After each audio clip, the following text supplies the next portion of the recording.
Defying the impossible, Dai Viet 1285. In 1285, the greatest host on earth marched relentlessly south. Before them stood a small nation, fragile in size, steadfast in spirit. Zhangyang, last shield of the southern Song, finally collapsed after 6 hard years. With its fall, the Yuan rose as masters of Asia and set their gaze on Dai Viet. Mountain passes and northern outposts fell in a swift cascade. Yet in the valleys, Dai Viet stood and traded sacrifice for sacrifice. In the royal hall, fear wrestled with duty, as torches painted wavering shadows. Some urged surrender, calling resistance madness before an empire of iron. The plan turned to rivers and tides, to wisdom over raw might.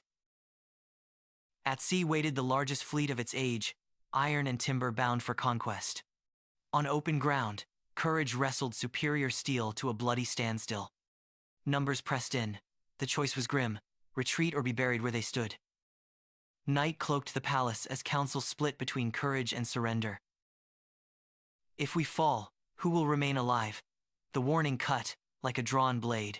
Villages answered the call, stakes carved, boats patched, hearts steeled. Unity became their shield as the tidework took shape along the muddy banks.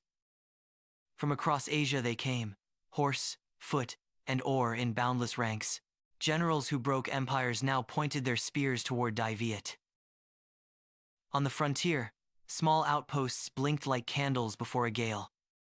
Messengers rode hard with tidings of encirclement and fire. Columns fell back toward waterlines, trading ground for time and tide.